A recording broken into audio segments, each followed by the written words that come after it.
Read verse number 323, please. Vishaya vimukham društva vidvan samapi vismrutihi vikshepayati dhir doshaihi yosha jaramiva priyam yathapakrushtam shaivalam ksanamatram na tishtati abrunoti tatha maya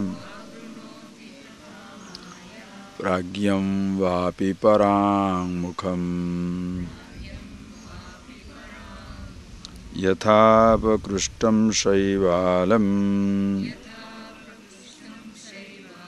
ksanamatram na tishtati abrunoti yatha maya pragyam vapi parang mukham.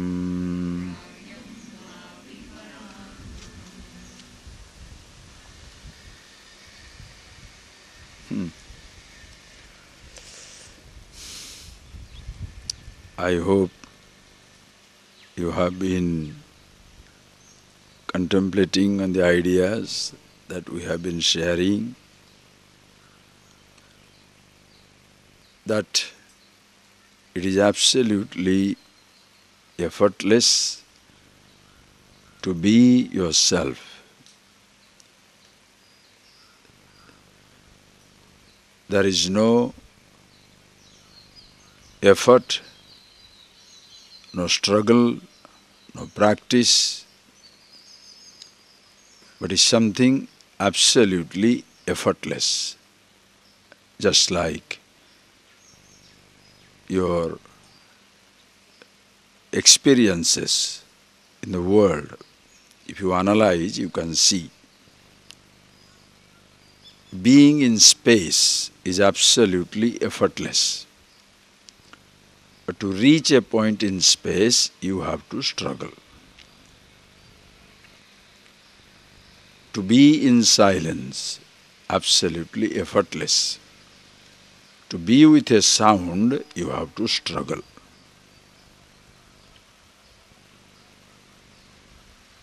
Living with body, understand. Living with the physical body, just being with the body is easy. Maintaining the body, difficult. Being with the self, the awareness, absolutely effortless. Being with a thought takes effort. All the time you can see throughout your life, if you are conscious, alert, aware of yourself, that being with yourself, the meditation, is absolutely effortless. If you, in the name of meditation, conclude that meditation means absence of a thought, your struggle begins. Because then you shall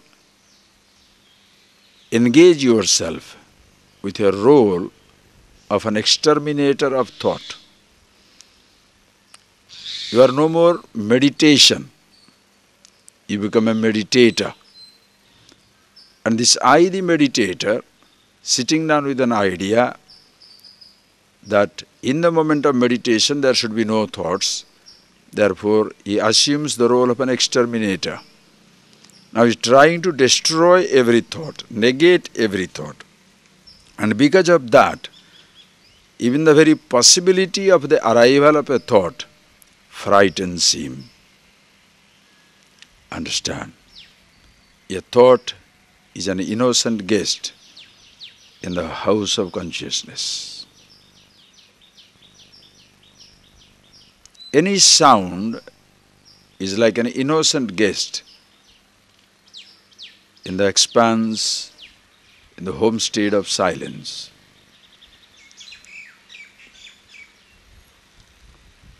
A guest is somebody, listen carefully, a guest is somebody who comes uninvited,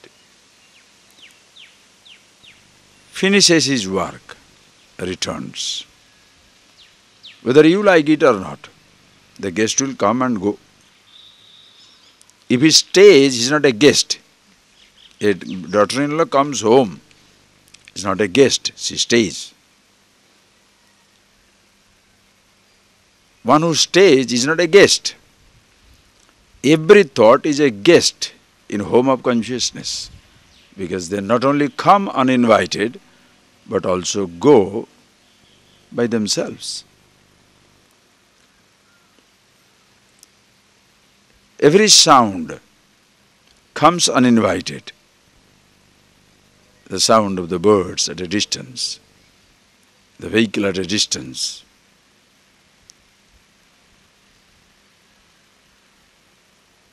which comes within our range of listening. Beyond our range of listening, there are so many sounds. But silence is never beyond the range of listening. Silence is always within the range. And when your ears do not listen to any sound because they are deaf, silence is automatic. See the effortlessness. You must see that principle everywhere. Are you getting that point, please? You must see that principle everywhere. So there is no question of struggling with a thought in the name of meditation. You are it. Why is it difficult for the average person? Think, why is it difficult for the average person to be with himself? That is because it is like ignorant man who never learns to love himself, but always tells, I love you. Are you getting that point, please? Just take that statement. Ignorant person, not knowing about himself, searches for little love, attention, affection outside. And therefore his whole life is, I love you. He never ever thinks that the real love begins only when you love yourself. Why is it so easy to say everybody, I love you, I love you, I love you? And why is it so difficult to say, I love myself? Are you getting that point, please? Why is it, just think, why is it so easy for everybody to say, I love you? And not only that, because you tell the other person, I love you, you demand attention. Because if I love you, you better. What does it mean? Are you getting that point? When I say, I love you, I am loving you so much, but you don't love me at all. Do you love yourself? What it means is, when I say I love you, now you must give me the reason to love me. Are you getting that point, please? Because I am so empty and stupid, and therefore I am finding some security in your presence, in your achievement, in your beauty, in your presence, in your touch, in your words, in your security, in your money. So in reality you don't love me. My money gives you security, my body gives you sensations, my job gives you power and positions, therefore you say you love me. In reality you don't love me, because you don't know how to love the me, because you don't know yourself. Are you getting that point, please? Just see this. This love has become such a useless word.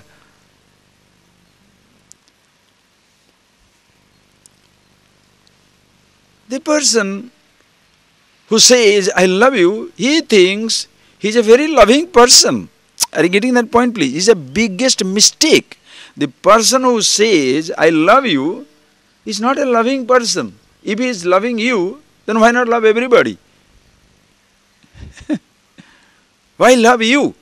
When Are you getting that point, please? When I say I love you, why me? Why not to somebody else?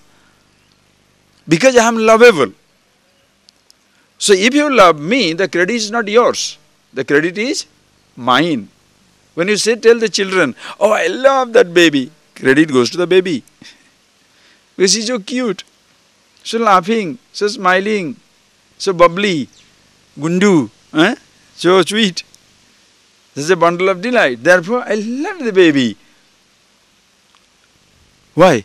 Because that baby gives me pleasure. Another baby, running nose, tooth is aching, loose motion, dirty all over. Tell I love baby. Come on, let's see. Even then, suppose you say idealistically I love that person, it is because you will hate yourself if you don't say I love that baby. That is why you have to leave that ideal. But basically inside you are empty. Understand? Why is it so difficult to say I love myself? And so easy to say I love you? Are you getting that point, please? So easy to say I love you. Around the world, billions of people every day talking this nonsense, including religions. They teach you all to say I love you. Hey, how do you love somebody unless you love yourself? Why is it that you forget yourself and you get into the world of sense object? Because you don't love yourself. It's like when your home is boring, you are always outside. Simple example. When inside your home, you are frustrated, fighting with your husband, fighting with your wife, fighting with your child, fighting with you are not comfortable with the house. Then every time the fellow is outside, outside, outside, because he doesn't want to return home except to sleep.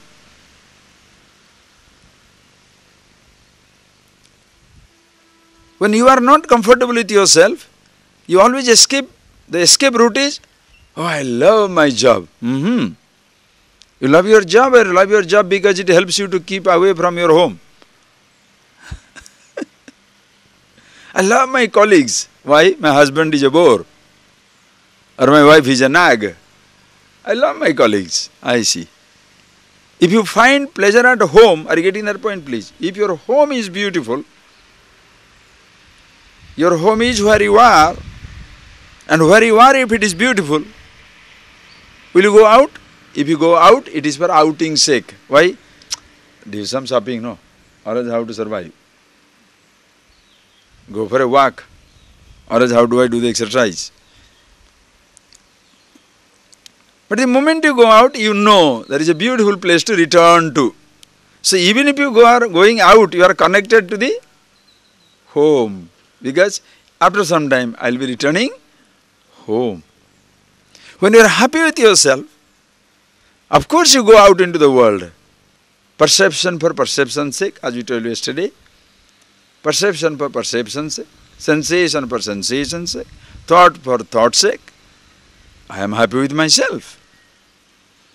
But when a person says, please see, that is where. So if you are aware of yourself, you are totally in love with yourself.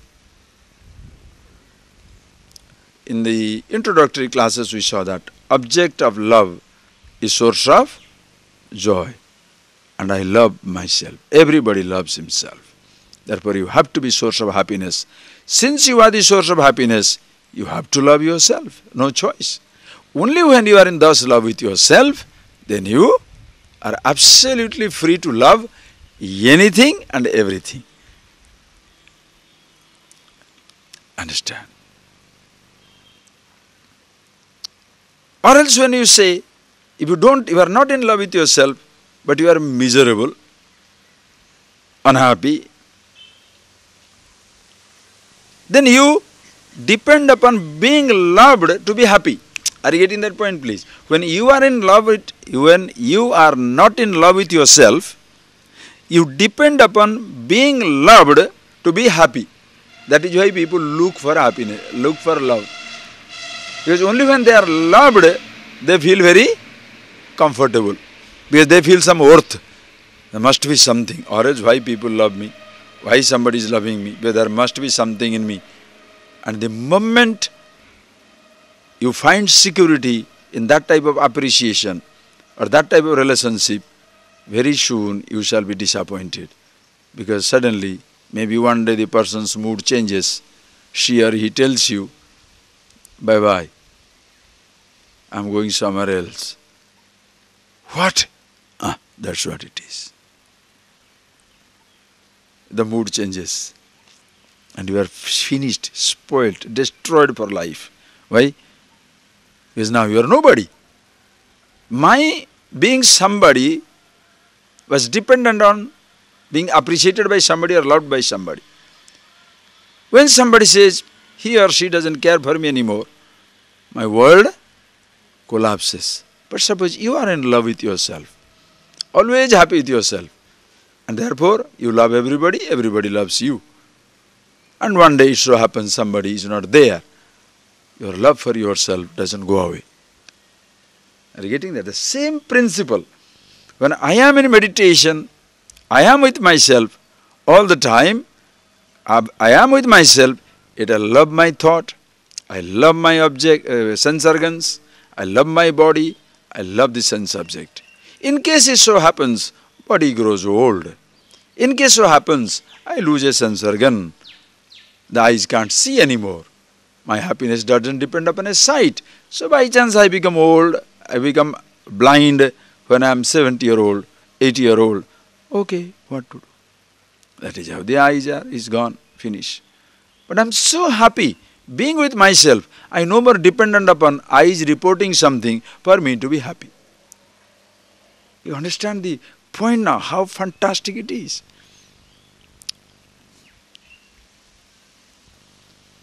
The truth is gone. Why? Old age, they have to drop out. Can't eat certain things with chewing. Enough of that I have done in my life. Now no more needed. Just understand.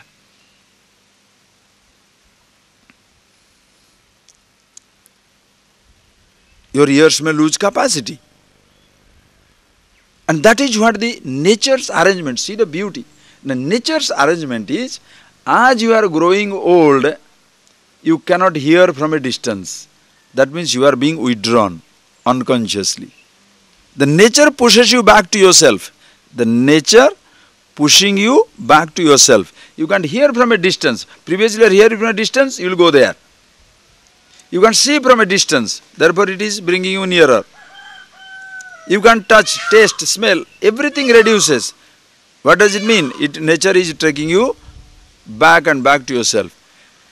So that as you are growing old, you are supposed to be comfortable with yourself.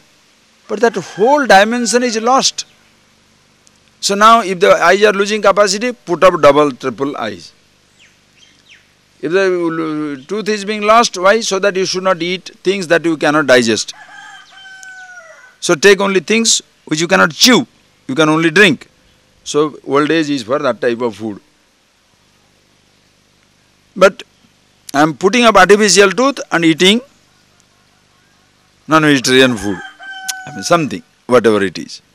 Just think of it. I am not being critical, just understand the arrangement of nature. Thereafter you decide, I am happy with myself. I can lose my eyes, but why not fixing it up and see what's wrong with it. You don't have to quote blindness. You don't have to quote toothlessness. If it happens, fine. If I can change, why not? But I am all because of its own sake, not because of my sake.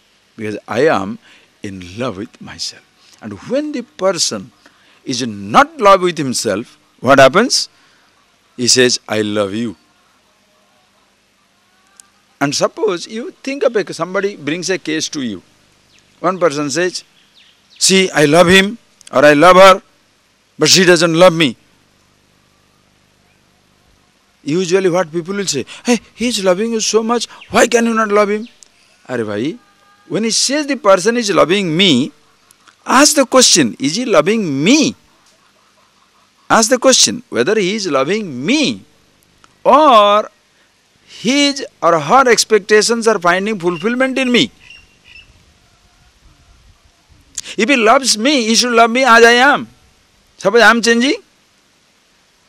He doesn't like it. She doesn't like it. So does he love me or loves me in a particular way?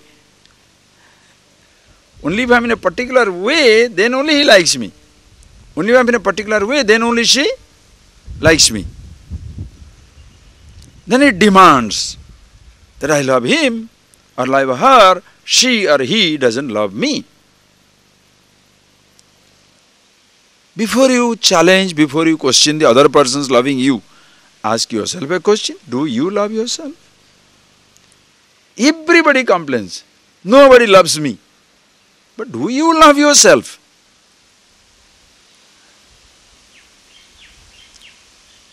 She or he doesn't love me. Do you love yourself? You understand the question? I hope you understand. Because the entire contemplation is on that. When you are not in love with yourself, unconsciously you will jump into loving somebody. If your home is boring, after 8-9 long hours, one day you will open the gate and go, because your home is boring.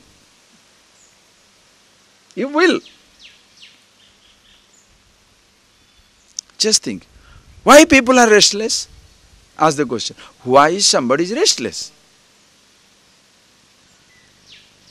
The restlessness comes because you don't find your center, you are not in love with yourself, you are not rest with yourself, you are not settled within yourself, therefore you are restless. Restless because I have so many things to do, meaning you are not fulfilled. I have to achieve so many things, meaning I am so stupid. I have to see so many things because I am so empty. Therefore you are restless. But suppose you are happy with yourself, contented with yourself, as I am happy with myself. Relative world, so many things to be achieved. Shall I achieve? Work for it. Not necessary? Not necessary. The whole choice is yours. Are you getting that point, please? Once you are a happy person, in love with yourself, thereafter, you have absolutely no demand from anywhere, anytime, any place. But usually, the so-called love and affection, what is that? When I say love you, I also demand something from you. So you want to be loved? Listen carefully. You want to be loved? You have to do these things for me. Suppose there is a person who says, I don't want to be loved. What do you do? What do you do? You tell a person, I love you, and therefore demand, this you must do. He says, I don't want your love. I don't want.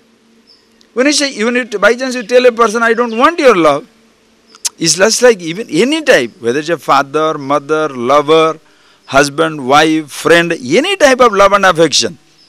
Mommy, I love you. Mommy knows I love you because I have a house.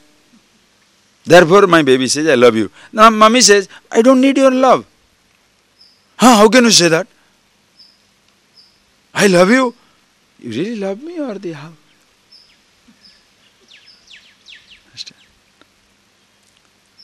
You tell the wife, I love you.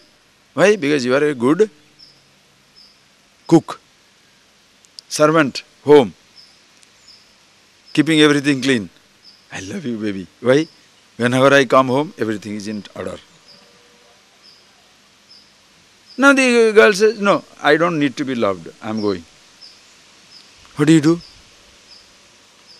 Are you getting that point? You tell a friend, I love you, I really adore you, I really appreciate you. Why? Because you have got millions. You are an industrialist, you have a million. You are a banker, you have millions. So everybody appreciates you. He said, no, I don't need to be appreciated by you. Your world goes. Are you getting that point, please? But when you are in love with yourself, you are absolutely assured. No insecurity, secured, assured, fulfilled, happy with yourself. Everything is there, excellent. Nothing is there, excellent.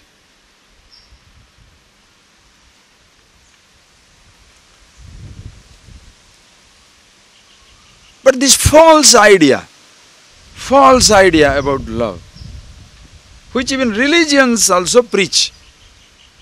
You must love your enemy. I see. You love your enemy, that if they don't convert, why do you kill them? If you say, if you love your enemy, so the guys who are not following your religion, they are all, how come they are all your enemy?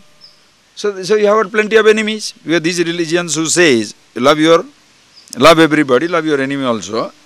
So those of the people who are not following your religion, all are your enemy.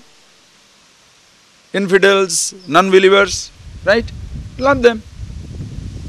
So love them means, if they don't convert to your religion, kill them, right? Beautiful love, isn't it? You understand it. No, you must see.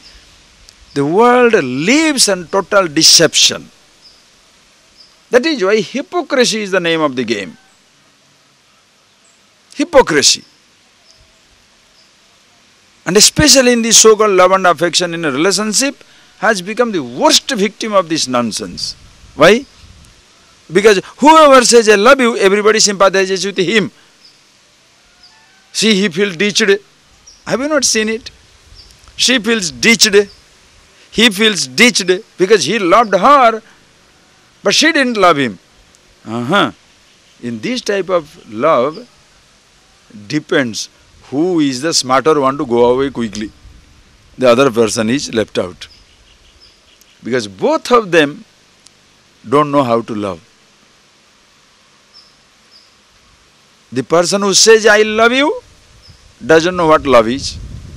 The person who is feeling loved also doesn't know what love is. This is just a child's game they play. Because it's all from a different standpoints. I love you because, there is a reason. I love you because you have money. Very gross. There is some love, but very gross. I love you because you have a body, at least little better. Because even if the money, other considerations not there, body, little more lasting. I love you because of your mind or emotion, little more lasting it will be. You love me because of an ideal, intellectual ideal, it will be little more lasting. Because a deeper understanding. Because if you love somebody, like that is why you can see people with same ideal, communists. You know, the guys, the revolutionaries, they'll be living in the jungle, loving each other. No money, no food, no comfort, but deeply in love with everybody, each other. Until the ideal is forgotten. One day they are disillusioned with the idea, finished, the love is gone. But it takes longer time. But people who love others for the sake of money, it's such a fragile thing, every day it is changing. Business goes, finished. After the the 9/11 in America, when many people lost their job, many people got divorced. Because there is no security. They got divorced. So what was that love? Are you getting that point, please? Please appreciate. So the same habit continues. I love the sight, I love the sound, I love the touch, I love the smell, I love a person. All false declarations of love. When I am in love with myself, I love myself. Why? I am the happiness. Object of love is source of joy. I love myself, therefore I must be source of happiness. And if I am the happiness, I am irresistible. I cannot but love myself. Therefore you are in love with yourself, you are happy with yourself, and therefore you are not selfish either. Which person when he says, I love with myself is selfish? I love myself because I have money. You will be selfish because you don't want to part with your money. Because money is an exhaustible material. It's an exhaustible resource. Are you getting that? I love you, but I will be selfish. I will not give you my money because money is my security. The day the money goes away, you may not love me anymore. So I won't give you my money. I will give you my body. But that body also is exhaustible resource. That is why you shall see. Once you are crossing 40, men and women are insecure because he or she may look after the younger one. Just think, around the world, why the relationship breaking down? They call it May-December, right? May-December relationship. Somebody is 60, somebody is 20. Are you getting that point? Why people are afraid? Because body also is an exhaustible resource that also can go. Even the mind, ideals crash, ideas clash. I believed in something, you believed in something. Therefore, I believed in something, you believed also in the same thing. So we could match. Now, our beliefs are different. We part our ways. Finished. Whereas, in being yourself, inexhaustible resource. How much love and affection can you give when you are happy with yourself? Inexhaustible. As much I am the happiness, that much you are the happiness. If you share that happiness, inexhaustible. Therefore, endless. That is why the beautiful language in Sanskrit, they call it Jnana Sambandha. You know, in Tamil Nadu, there is a sage, Tirujnana Samandar. What is Tirujnana Samandar? Jnana Sambandha. If there is a Jnana Sambandha, it is eternal.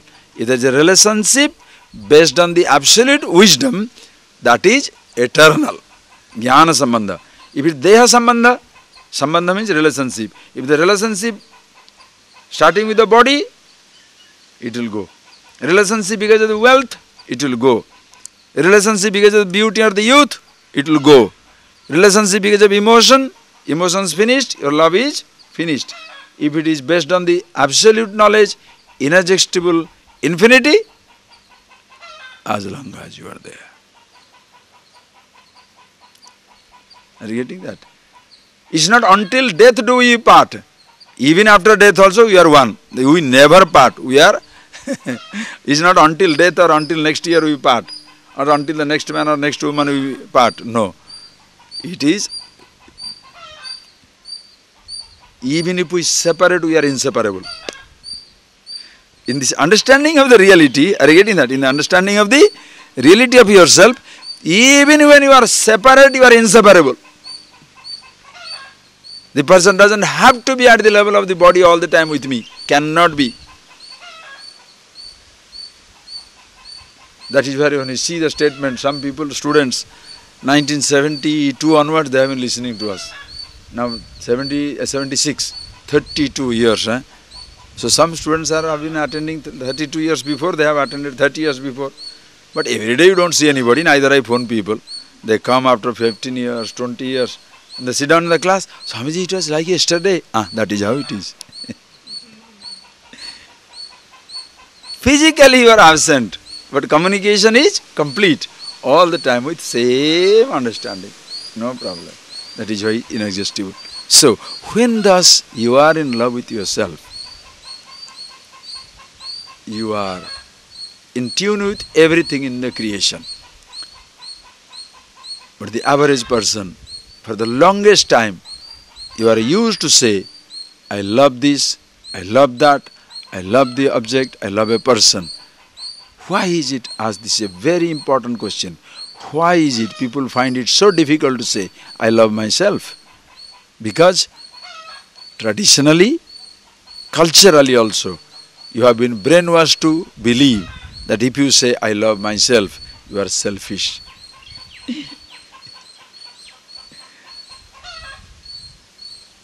Please, and to say, I love myself is not selfish. Only when you say, I love myself, only when you see, I love myself, real selflessness begins. Because you are so happy, contented with yourself, that there is no reason for your love. Are you getting that point, please? No more there is a reason. I love you. Why? What why? Because I am the love itself. Like happiness. If there is a reason for your happiness, you are not a happy person. Are you happy? Yes. Why? Because the chicken is calling. And chicken stops. Or I am very happy because no sound. Now the chicken calls. miserable. So if there is a reason for your happiness, you are not a happy person. If the reason is withdrawn, happiness is gone. I am very happy because job is there. Very happy because she or he is there. Very happy because good house is there. Very happy because climate is good. Anything. Very happy because I have a faith. Now faith goes also. If you have a reason for happiness, you are not a happy man. Why? When the reason goes away, happiness goes away. Suppose somebody asks you, are you happy? Yes. Why? I am the happiness itself. Nobody can make you unhappy. Why? You are dependent on yourself.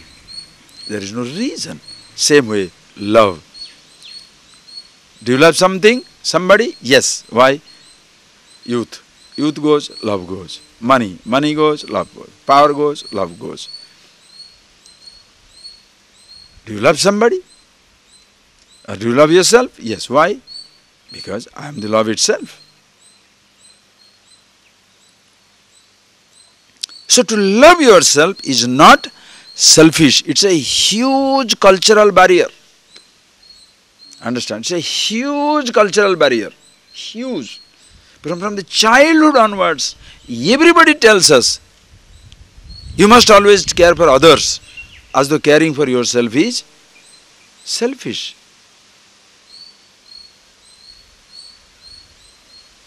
Caring for yourself is not selfish. Understand the statement. Rider, you must see that rider.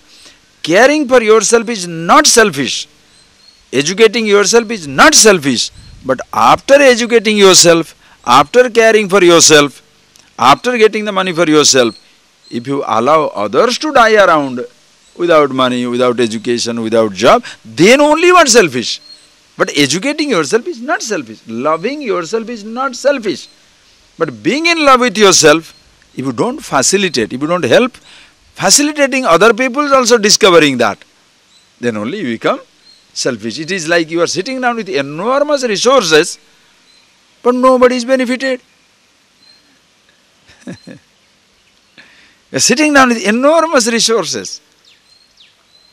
You call him what? Yaksha. Huh? You call him like a miser. The fellow is sitting. Who do you call miser? Do you call a poor man miser? He doesn't have anything, what shall he give? You don't call a poor fellow miser. You call a rich man miser because he has enough resources, but he is not going to give it to you. Same thing. If you have the knowledge and you don't give it, are you getting that point, please? So please appreciate.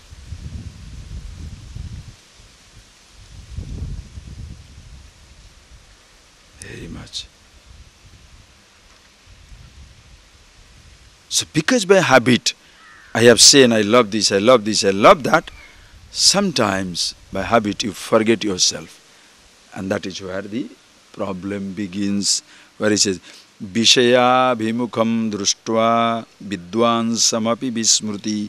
Vidvansamapi vismruti. Even vidwan. Even if a vidwan, wise man, vismruti, forgetfulness takes place. Why? Vishaya abhimukham društva. Your attention is directed toward the sense object. Unconsciously, your attention is directed towards the sense object or a sensation.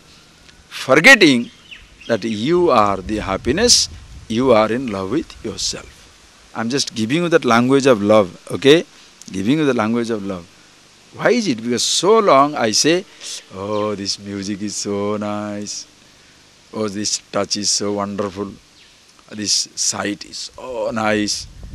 This taste particular food or so many different types of things, they are so wonderful. This fragrance is so nice. All the time you have been in love with everything else. Have you told one day about yourself, oh, I am so nice? Come on, take that statement. Take that statement.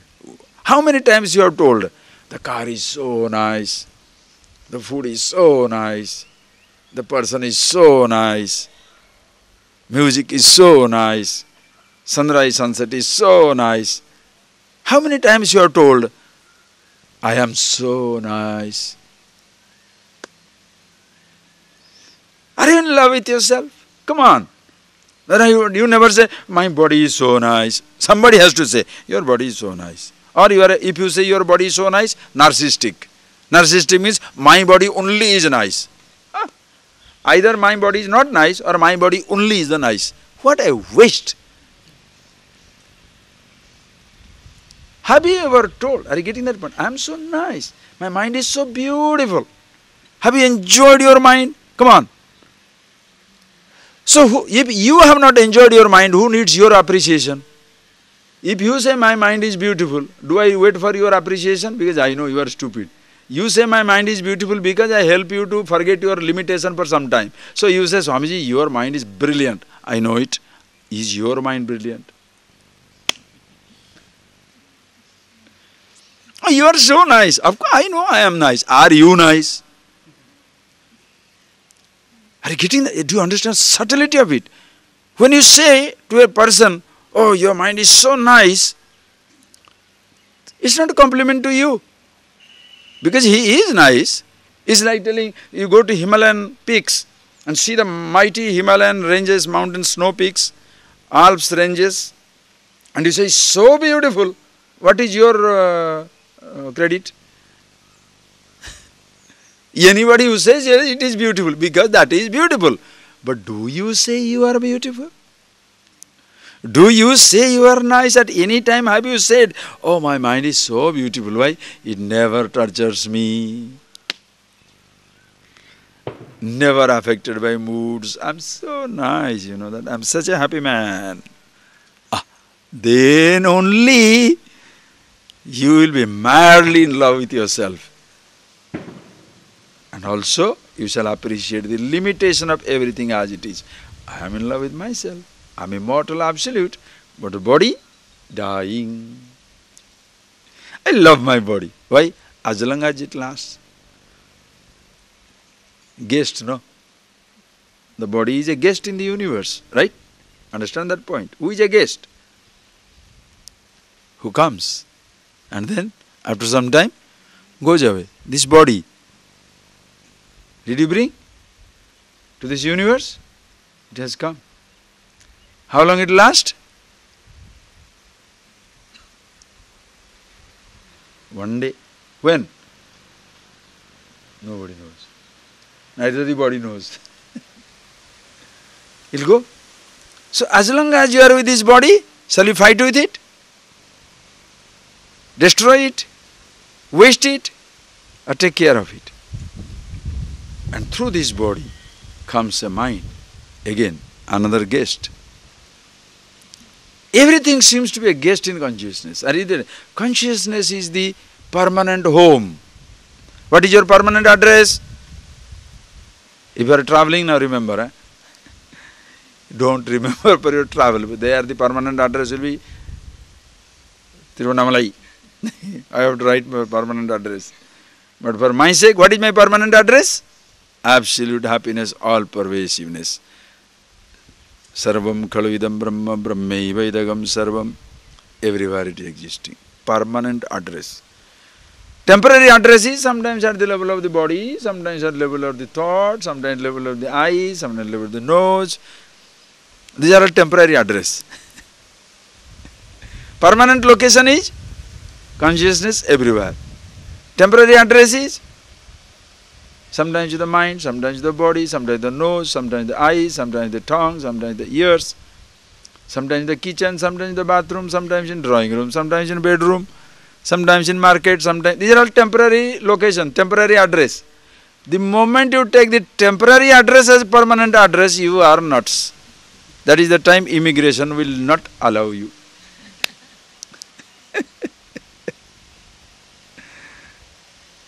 While traveling to Switzerland, while traveling to Australia, you are a citizen of India. While traveling to Australia, you write down, what is your permanent address? Number 29, Smith Street, Melbourne. Visa not allowed. Why? You are a guest. If you are putting a permanent address, that means you want to be a permanent immigration. Go. See? Countries don't allow you. You think Brahman will allow you? You make this local temporary address of a body as your permanent address, government will not allow you. God, truth, consciousness, name it whatever, it will not allow you. It will forcibly throw you out.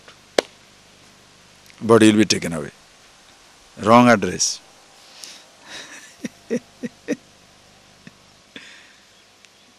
And by chance you do that, whom you are cheating? Only yourself. There you can give an address and stay back in a country. You have cheated the government. But here if you do that, you forget your permanent address and take a local address as the permanent, you are only going to cheat yourself, because immortality will be persecuted by mortality. The happiness will be forgotten. You shall be lost in the mud, mire of unhappiness. Freedom is finished. Bondage shackles you. Are you getting that? Therefore, what should you do? Remember yourself. Always with yourself. So, pramada na kartabhya. Oh.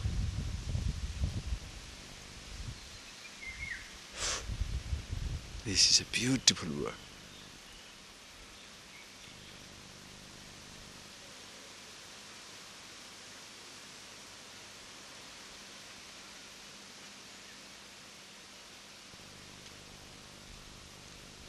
So, Oriole, yellow and black. That is not, that's Maina. That's a truck.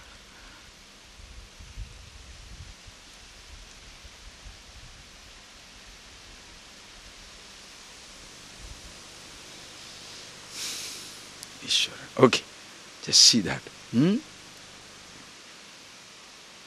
Again, temporary location.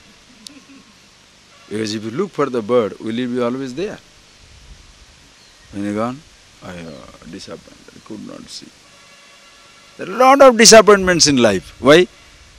You are looking for permanent happiness in temporary locations.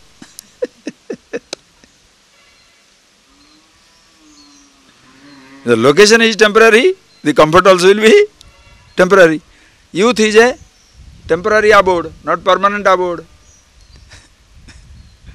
Anything for that matter is always temporary. So if you want to find that in yourself, what do you, as he says, never forget. But since we have lived with this body for the long, long time, Vishaya vimukham drushtva vidvansam visru. So even though you are wise, awakened, very much aware of yourself, unconsciously, if you ever be lost in the thought of an object, or by looking at the object, if you lose yourself in the thought of the object, you think of an object and lose yourself in the object. Understand? It can begin with a thought, you can go to the object. Or it begins with the object and you lose yourself in the stream of thought. Both way, you can lose yourself. Are you getting that point, please? But that is how it was habitually. Individual was committing that mistake all the time in life. How did you lose yourself? You saw something, your mind goes on dwelling upon it. Heard, tasted, touched, experienced it. Sensation is so beautiful. It works on it. Sense of security also gives you a sensation, a feeling, oh, I have money, I have this. Again that, you get hooked into that. So, object triggers a thought, or you trigger a thought, initiate a thought, or a thought comes up, and you lose yourself in the thought and force yourself to go to object. Both way you are in trouble.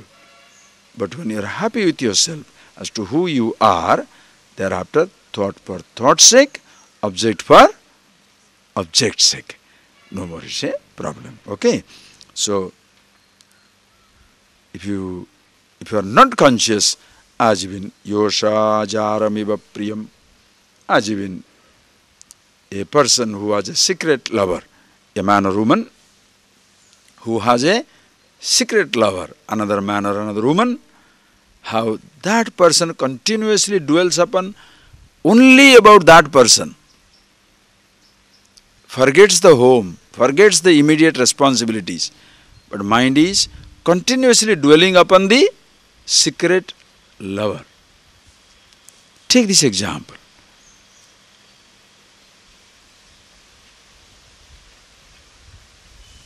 In our world today, in one language you use, I'll give a very social problem, please see that. Everybody looks down upon what you call world's oldest profession, prostitution. Okay? Listen carefully, prostitution. And today it is no more a taboo subject because previously there are only prostitutes. When you are thinking means you are only thinking of female. But now there are male prostitutes also. There are female prostitution, male prostitution. Think, please think, it's a beautiful. You will see connected to the absolute, it becomes fantastic. You will see that. There is male prostitution, female prostitution. What is a prostitute? What is a prostitution? Male or a female? Just see that, you know it. Who is a prostitute? Understand the definition. Who is a prostitute?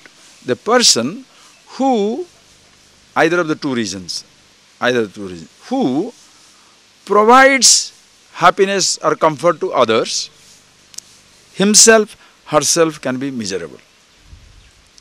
Not can be, miserable only, empty. Just think, a man who sells his body for others, man or woman, provides them some physical comfort. Himself, empty, miserable. A woman provides comfort to another man or woman, but herself, miserable, empty. Listen carefully. That is the person is not happy with himself, not happy with herself, but promises, I'll give happiness to everybody. So they are in the business of happiness. They are in the business of happiness. Themselves unhappy, but promising others happiness. Are you getting that point, please? If you extend it, the whole world is in a prostitution. Everybody in the business of happiness, they think they will make others happy. When I sing songs, the singer thinks, I make so many people happy. Then why are you so miserable when they don't give you enough money for your job?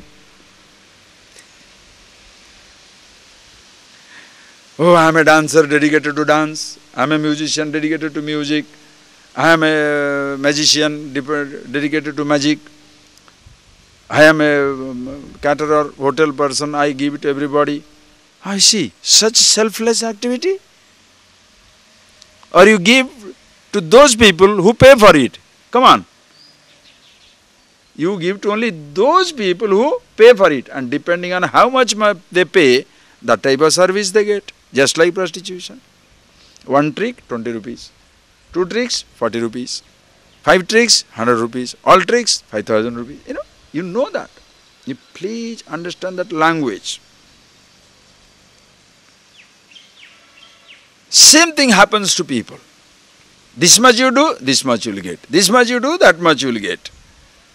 Are you selling or loving? The whole world is in prostitution. Do not look down upon one person. My idea is to tell you that. Do not look down upon one person. Do you know why? The prostitution begins with ourselves. When I am not happy with myself, I am looking for pleasure in all the thoughts, all the sensations, all the sensorgans. Are you getting that? The prostitute is one who is not happy with one person. She is not happy with one man. He is not happy with one person. But they go for thousands. Exactly like that. When I am not happy with myself, where shall I look for my happiness? In the infinite world. So who is a prostitute? Are you getting that? Ignorant man is absolutely without commitment. Because when he is happy with himself, he shall not look for happiness anywhere. And same emptiness also. What is the emptiness? I will make people happy, on which your happiness depends. So you are unhappy, but you are trying to make everybody happy. What is the average person's life? Himself unhappy, he wants to make everybody happy. It's like rich person's riches do not make him happy, but rich man thinks by giving 100 rupees to poor man, I made the poor man happy. 100 million doesn't make you happy, so your 100 rupees to a poor man makes him happy? You must be really nuts. Are you getting that point? That person feels 100 rupee happy because he has never seen even 1 rupee in his life. Therefore, when he sees 100 rupees, he is so pleased. It's like a child who has never seen a toy. You give him a toy and child is so happy. So you made the child happy, huh? If a child is so happy with the toy, how come as an adult you have 1,000 toys you can purchase? So purchase 1,000 toys and be happy. Are you getting that point, please?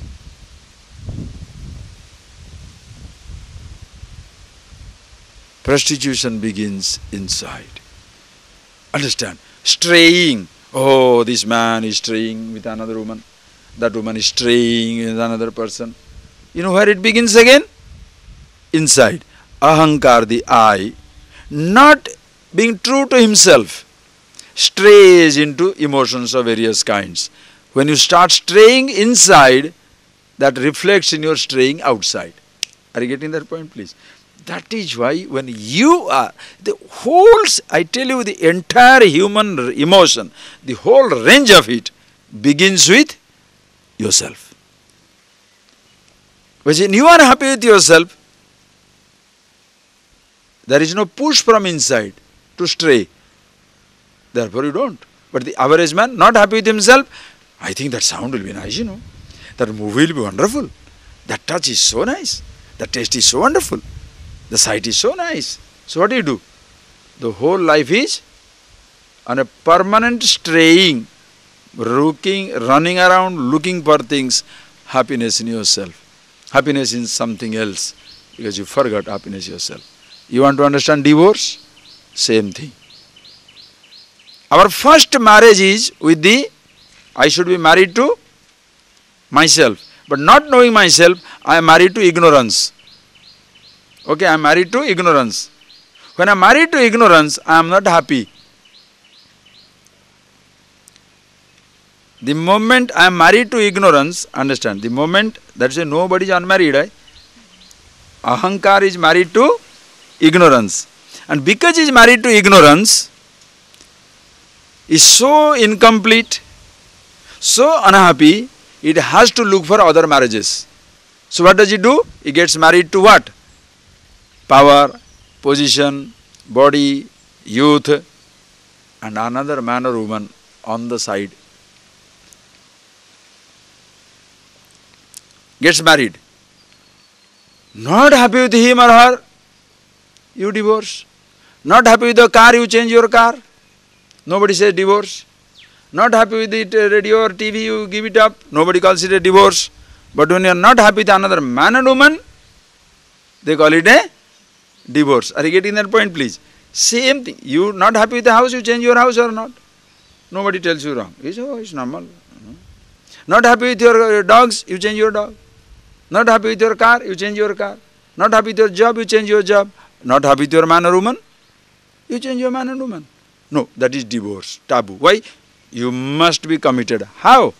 Because she or he doesn't give me security. Why? Because I feel insecure in myself. Because I am married to ignorance. The day you divorce the ignorance, the bride, Maya bride you divorce. The bride or the bridegroom, whichever you like. If you divorce that Maya, the bride, then what will happen? You come back to yourself, and thereafter to whomsoever you marry, you shall be absolutely honest. Relate to that. Okay? You understand that? Our first marriage is already over. Nobody is a brahmachari. Already everybody is a sannyas. Everybody is married, grihastha. Already everybody is married because you are married to ignorance, ahankara. You are married to ahankara. Because of ignorance, you are married to ahankara. Ahankara means marriage. Because you take something to be other than yourself. You are married to the ahankara. You forget in yourself who you are.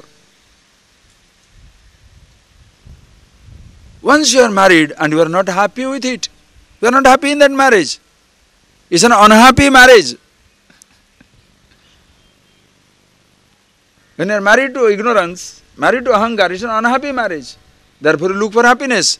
And where shall I look for my happiness? In sound, taste, touch, smell, sight, not only things, but also another person.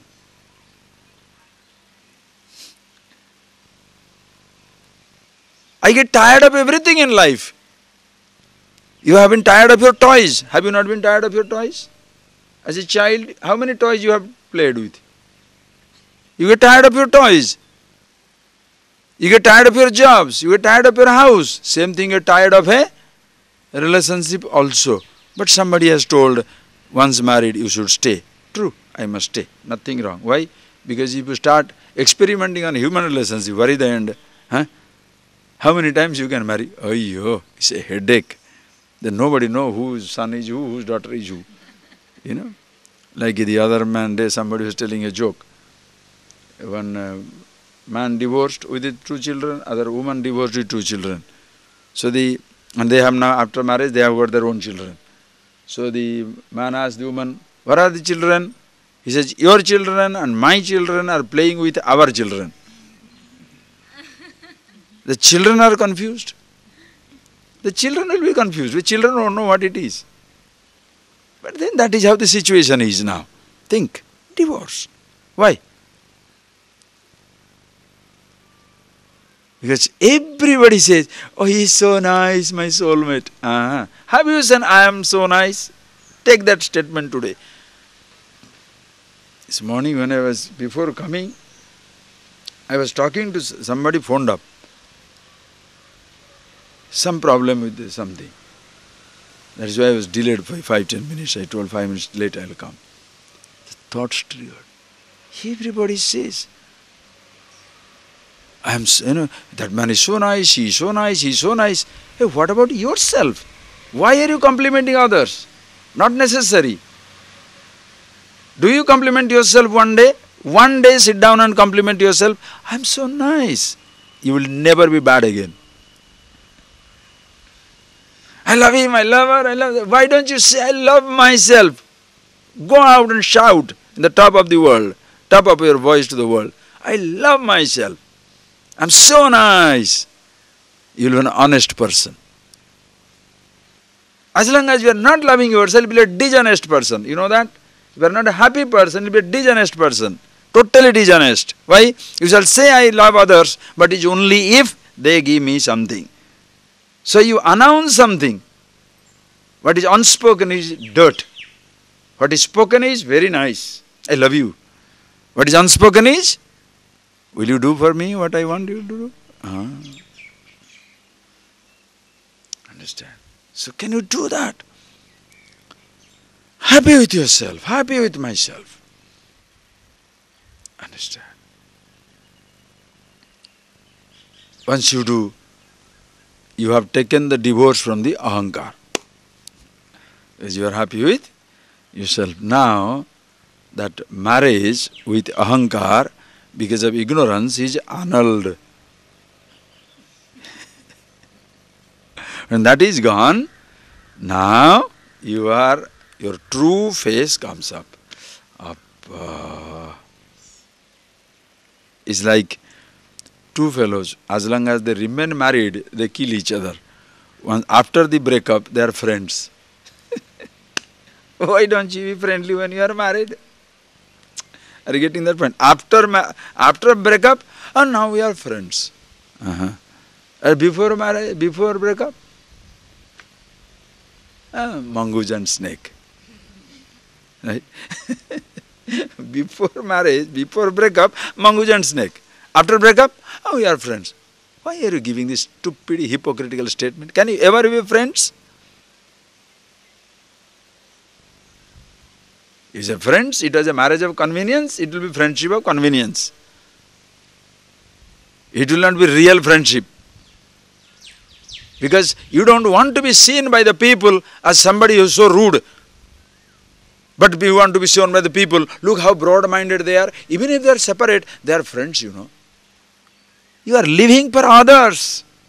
That is why emptiness. Always living for others, living for others. Are you getting that point? That is why so much empty inside. Be honest. I couldn't live with that person. Forget it. Now I am happy with myself. Appa, what a relief. Right? What a relief from what? A relief from the other person only. Don't be too much relieved. Because a relief only from the other man or other woman. Now you are carrying your load. You are carrying your entire package with yourself. Very soon, again you will be tired. There will be emptiness. Again you like to compliment, again you like to get connected, disconnected. Connected, disconnected. Why? Original connection is not broken. You are with the ahankar. Therefore, will you tell somebody, will you look down upon a prostitute anymore? Will you look down upon a divorced person anymore? Because all of us are of the same color. That's why don't look down upon anybody for God's sake. Only thing you can help is help the person understand himself. Thereafter, happy man. Okay?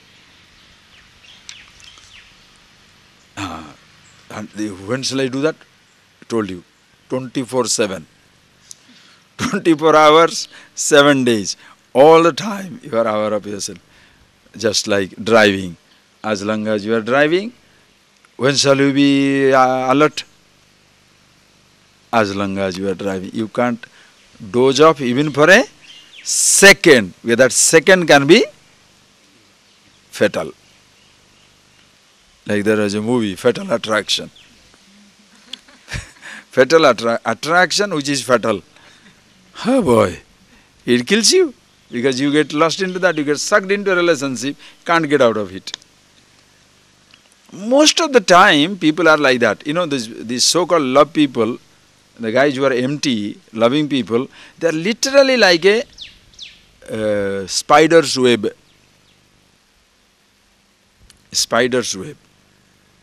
A spider sits inside and puts the web outside. So this spider of a person weaves a net of insecurity around and sits down. Then provides you music. You are so wonderful, you are so fantastic, then you come. And you are caught in the net. Then you are not allowed to go. Why? I love you, no? See, I provide you such a beautiful house. What house? Stuck with me. Permanently stuck.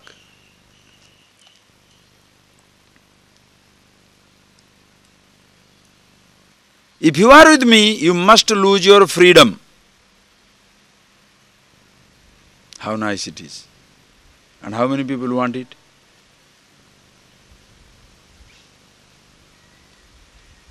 Yes.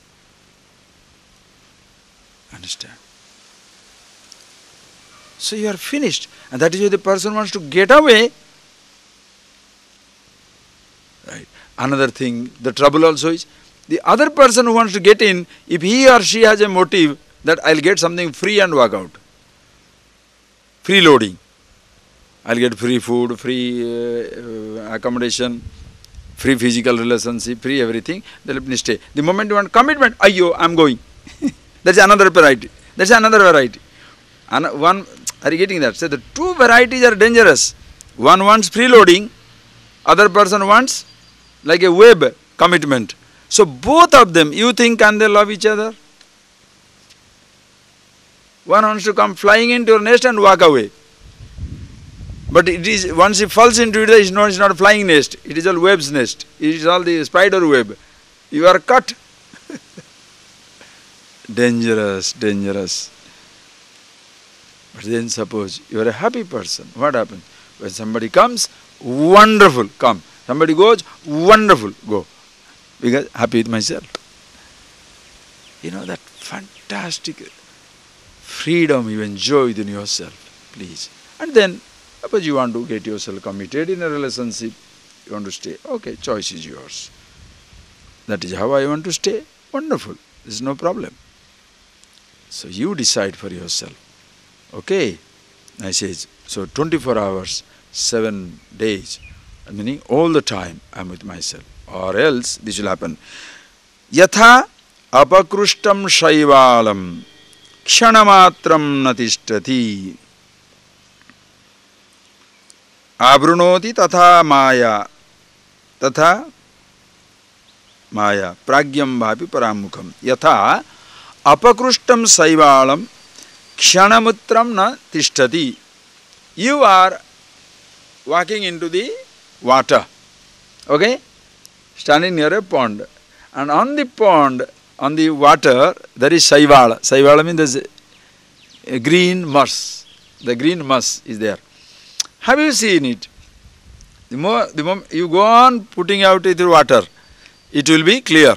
The moment you stop your hand, hold your hand and you don't do it, what will happen?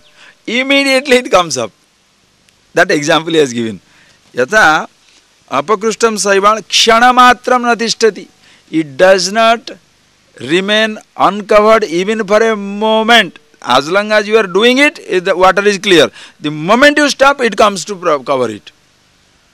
Tatha maya pragyam abrunoti. As long as you are totally conscious, alert, awake, aware of yourself, complete. Forgetfulness. The moment you forget, you don't know what will happen. In a sense, we don't know means what? The thought can come away. But having seen it, listen carefully. Listen carefully.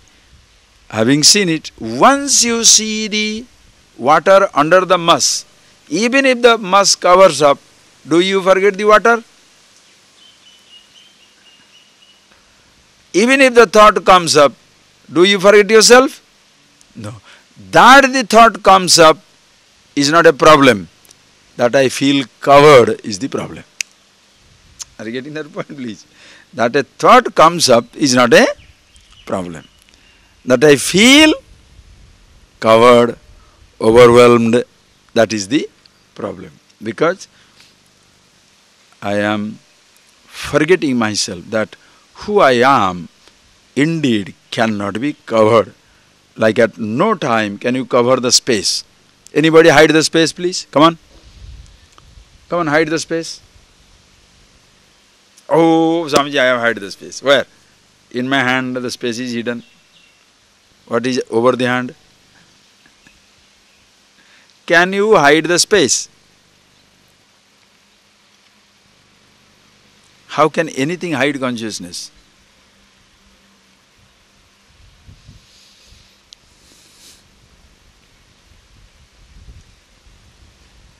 Understand? It's so beautiful, huh? Let so many thoughts come, but no thought can cover the consciousness. Then what is the trouble? If this ahankara comes up and then feels overwhelmed by a thought or feels compulsive about a thought, and therefore express himself into action through the sense organ, looking for happiness. That is why you can see people, you understand, you know why? You can see people, they stay in ashrams, they stay in monasteries, they stay in isolation for 1 year, 2 years, 3 years. And after that, because they don't understand anything, they remain in isolation, The ahankar denied itself many things. Then it goes back with a vengeance, he does everything. Have you seen that? With a vengeance. I did not eat anything, goes back, starts eating everything as though he is starving for 3 years. Because for him it's a denial. I knew one person, poor thing.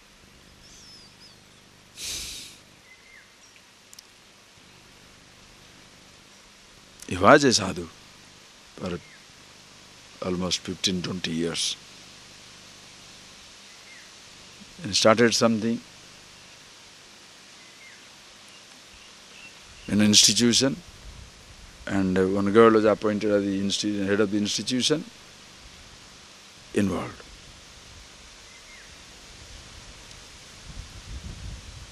Went away, got married. He gave up his sannyas, got married. Nothing wrong, it's okay.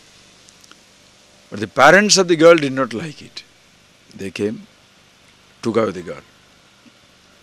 But he has already gone. He found another girl, married. And 2 children. What all things he was not eating, not doing, started doing. Everything. Gone now. 20-25 years. Because by the time he did it, he was 40-45.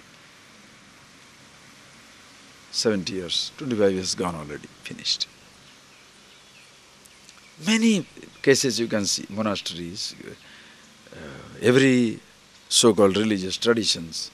Many people do that. Why is this so? Because there is no study. If there is study, there is no contemplation. The person has to be aware of himself. But the ahankar takes credit in denying for some time. You'll be tired of denial after some time. Are you getting that? The ahankar takes the credit in denying. Oh, I lived in a monastery for 3 years. I did not see anything, did not touch anything, did not taste anything, did not smell anything. So that is the feather on the cap. So you are tired of it. Go back. No. Balance, balance, balance it. It's not denying something, but consciously being with yourself. That is why study and contemplation. Just like living in a hospital doesn't cure you. Taking a treatment cures you. Visiting a hospital, anybody been cured? Visiting ashrams, nobody become wise. Living in a hospital, do you get cured? Living in an ashram also, you will not be cured. In the hospital, you must take treatment. In the ashrams, you must take treatment. And what is the treatment? Treatment of your disease. If your stomach ache and you are taking medicine for your toes.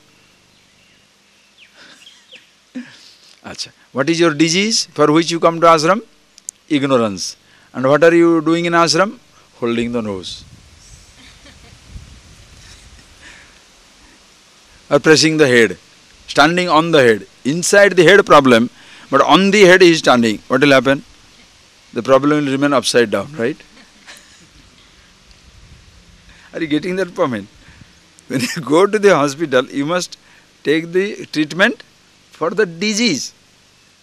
Disease is something, treatment is for something. What is the disease for man? You are the disease. Ahankar is the disease. Ignorance is the disease. Instead of dealing with ignorance, what are you dealing with? In our ashram there is no garlic and onion.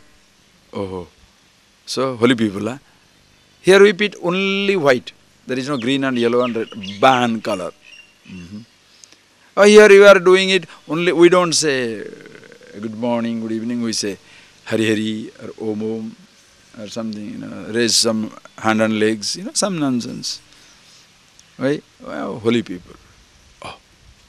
So you will have all the symbols of holiness, but you shall be totally bereft, free from every type of wisdom.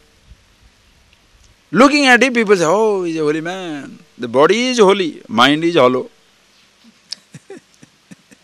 His hollowness, walking on with the dress of his holiness. The whole world is full of it. You want to add a little to that world? Vanda. Vanda. Okay, don't do that. You see for yourself. Whether you put on a cloth or not, choice is yours. Please. Appreciate. Very, very important. Ksanamatram natishtadi. Meaning, if you are unconscious, it will cover you up. But don't take it literally. Oh, just because the water is covered, do you forget the water? You have seen once the water, you see the water. The sun is covered by the cloud. Do you forget that there is a sun? The cloud of thought do not cover the consciousness. Like nothing can cover the space. Okay. But if you lose yourself unconscious, by chance so happens, you forget yourself, this will happen. Read. Beautiful verse. Laksham lakshya chutam ched yadi chettamishad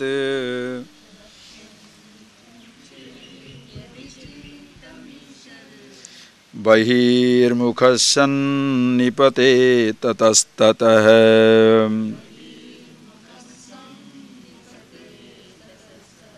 pramadata prachyuta keli kanduka sopana pankto patito yatha tatha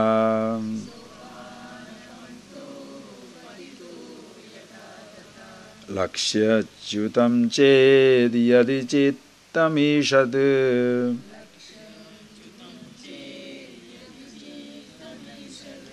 vahirmukham sannanipatte tata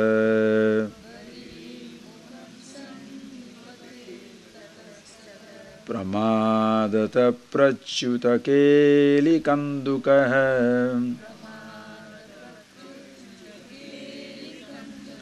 sopana pankto patito yatha tatha. It's a beautiful example he gives. Underline that verse. It's a beautiful example to remember. Example you remember. If you can't remember the verse, doesn't matter, but remember the example. Amazing. Okay, by chance I forget myself, so what? This one will happen. Lakshachyutam chet yadi chittam ishad bahirmukham sanna nipatet tatah tatah. Chittam ishat lakshachyutam chet yadi. By chance, yadi, if chittam, your mind, lakshachyutam, forgets the lakshya, the truth that you are. By chance there is a moment of forgetfulness, lose sight of yourself, bahirmukha sanna nipate tatah tatah. First thing that happens is you become bahirmukha. You are immediately externalized. Listen carefully. Tell that word external now. Take that word external. What is external? In relation to your body, the world is external. Are you getting that? In relation to your body, forget it. In relation to your house, the world is external. In relation to your body, your house is external. In relation to your sense organ, your body is external. In relation to your thought, your sense organ is external. In relation to yourself, your thought is external. Are you getting that? A thought is an outsider. Thought is external. Are you getting that? Now, the moment you forget yourself as to who you are, the pure consciousness, the moment you identify the thought, you are externalized. So externalized does not mean you have gone into the world. You are yet to go into the world. It begins, the externalization begins with the identification with your thought. Right or wrong? Are you getting that? Your externalization does not mean you are walking in market, vegetable market or gold market or food market. Because long before you go to the food market, first the thought must come. Because without a thought, can you walk out? Just see that beauty. Without a thought, can you walk out? You cannot. Nobody can. Okay. Suppose the thought is, listen carefully, suppose the thought is there, but your body is not moving. Are you externalized? Are you extrovert? Still not. Are you getting that? Your thought is there, but your body is still where it should be. Are you extrovert? No. Okay. Suppose your body is moving to a place and you know your thought and you consciously make your body to move. Is it extrovertedness? It's also not. Why? Because you are fully settled inside. You have not left your place to be extrovert. Only when you leave your place, you become extrovert. Only when you forget yourself, then only become extrovert. One day Mullah was going. Oh, you don't listen to Mullah's story. Okay. So, one day Mullah was going. And then going in a horse, not horse, donkey. He was going in his donkey. And then he fell down. When he fell down, everybody started laughing. Everybody started laughing. When everybody started laughing, Mullah got up and says, "Why are you laughing?" He says, "But he fell down from the donkey." He said, "How do you know that I don't have a reason for it? I just wanted to fall down. Now what do you do?"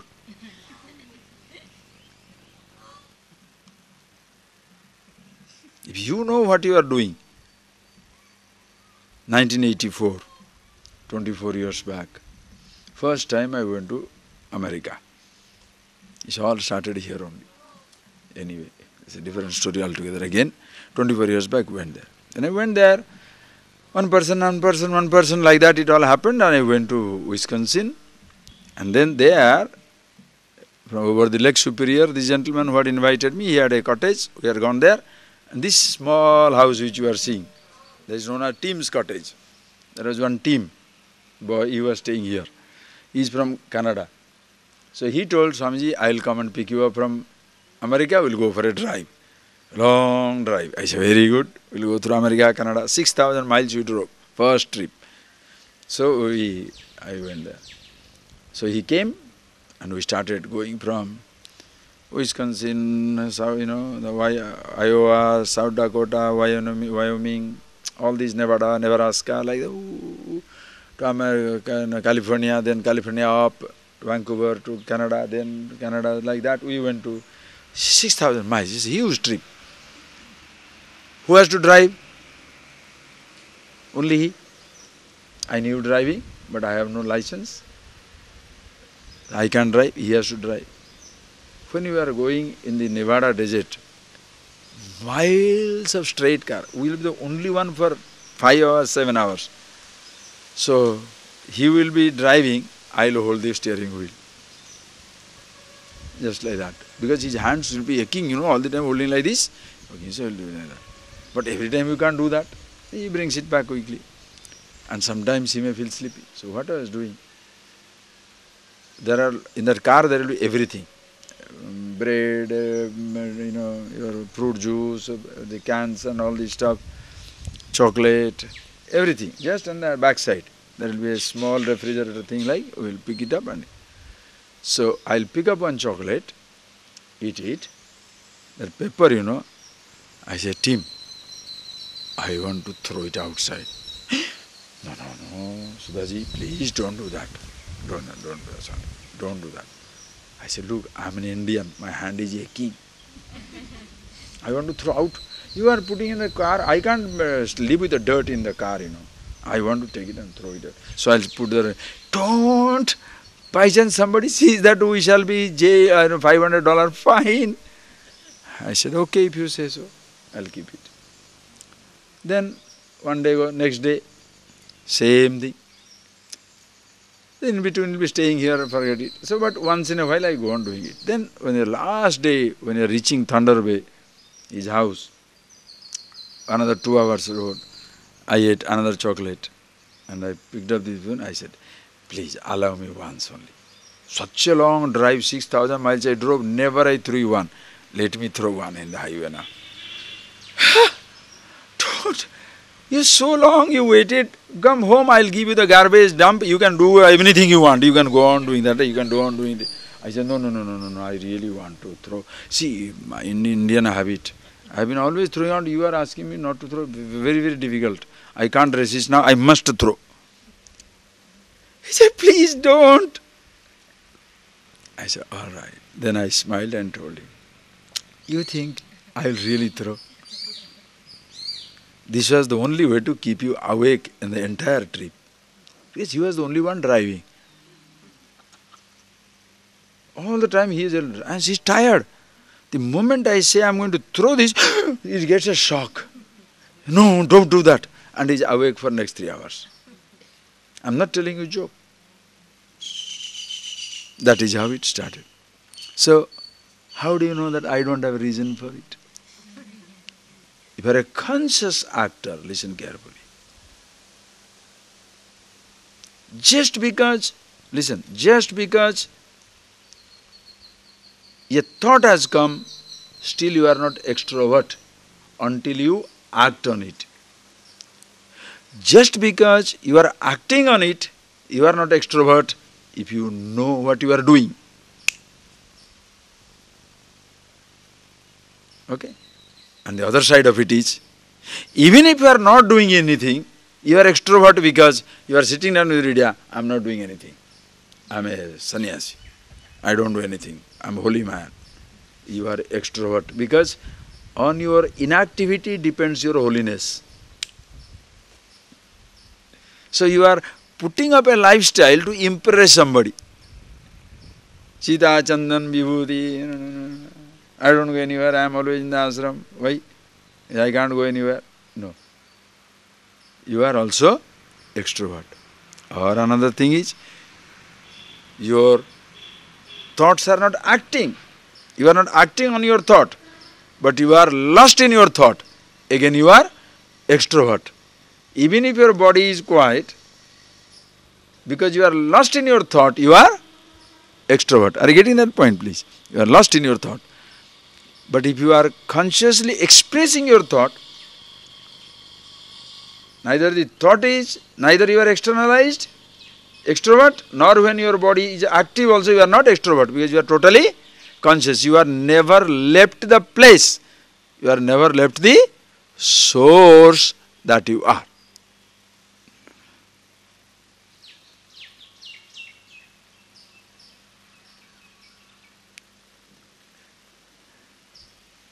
Seated in the house, you are throwing a, what is that? Big rope tied with a fruit for a bird. Are you extrovert? You have thrown it, but you are inside the room. Anytime you can take a fellow inside. Okay. Suppose with the rope you go out. You are no more inside the room. You are now outside the room. Just an example, a limited example.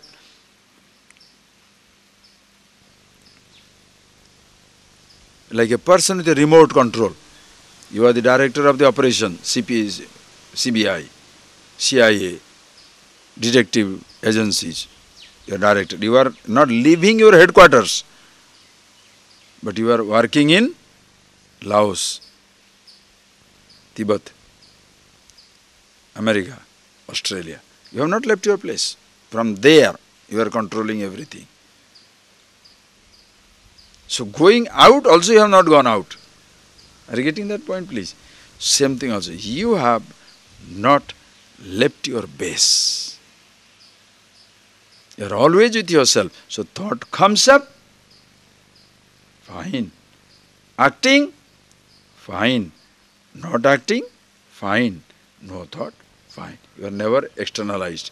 Whereas ignorant person, If he loses himself in the thought, he is extroverted. He may not be going out anywhere, but loses himself in the thought, he is extroverted.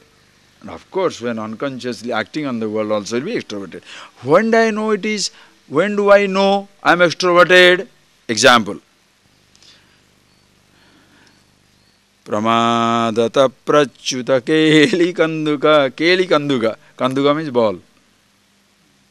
Keli kanduka, playing ball, the football, volleyball, a small ball. But pramadata, by mistake. Prachyuta, it slips from your hand. Sopana pankto patito yatha tatha. Sopana pankto. Sopana means step. In the group of steps, in the whole number of steps, suppose you are playing and the ball falls from your hand. First step, then it goes to third step. From third to seventh, seventh to 15th. It doesn't stop. First step, second step. It's not a slink. You know that, what is that called? Slunka. Slink, whatever, slink. The slink, when you put it then, it goes step by step it goes. It's not a slink, it's a ball. Wise man's mind is, you can be a slink or it can be a ball. We'll see talk about later on. Suppose a ball. It goes first step, third step, seventh step, 20th step, boom, gone. You can't catch it. So that is the time you are running after the ball. Oh, yo, gone. You know you are extrovert when you can't remove your thought back to yourself.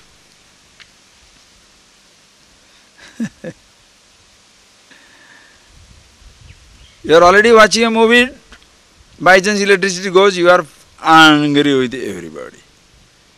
You want to eat a rasgulla, by chance somebody doesn't give you, you are angry with them. Somebody gets less, somebody gets more, affected. Somebody tells you, you are doing something, somebody prevents you from doing it, very upset. I wanted to do it, they prevent me from doing it. But if you are consciously doing it, don't do it. Oh. Are you getting that? The difference between conscious and unconscious activities, in conscious activity you can stop anytime, anywhere. Unconscious activity, huge resistance. No, I have started it. Consciously speaking, stop it. Unconscious speaking,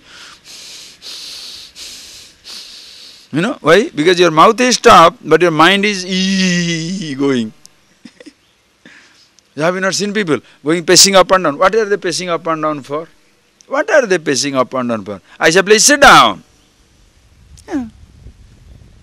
But your body is moving inside. Why? Your mind is pushing you in from inside. So angry. That is the time people get heart attack. Because mentally, your body is sitting down. You are already, breathing heavily, talking heavily, your body is reacting heavily, mind is reacting heavily, but you are sitting down, Yes, very quiet.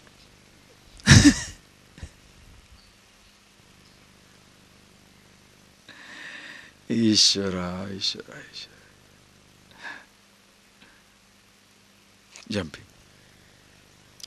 So if the ignorant person's mind jumps like step, goes, I will give you the trick now. Who is the wise person? If the ignorant mind, understand, the ignorant man is the ball, jumps, wise man is the step. Wherever the ball goes, is on the step. Wherever the thought goes, it is in consciousness. Yatra mano yati, tatra samadhaya. It's a beautiful statement comes. Yatra mano yati. Wherever the thought goes, they are itself samadhi. You are always samadhi in yourself. Wherever the thought jumps, consciousness. Wherever the plane moves, space. Wherever the sound goes, silence. Wherever the thoughts move.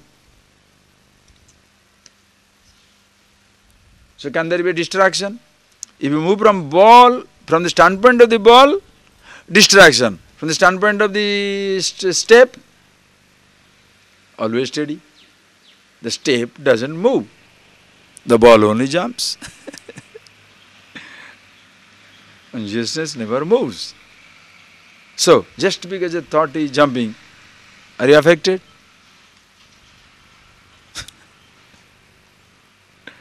So, but if you say, oh, when you're in meditation, no thoughts come, no thoughts should come. Be the step.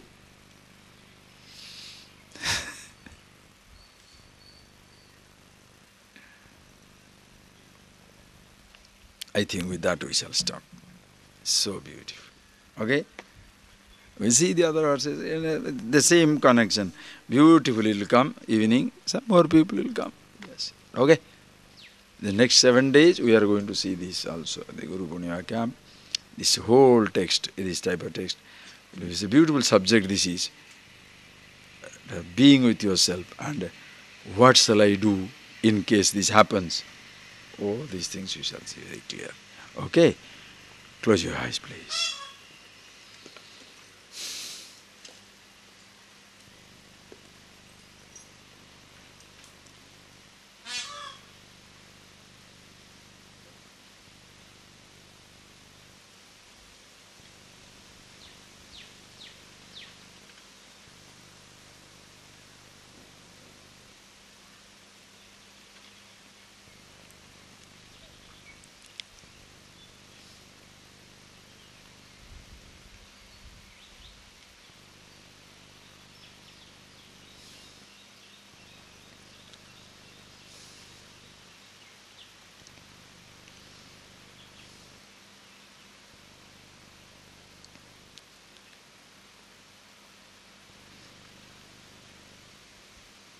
Mm-hmm.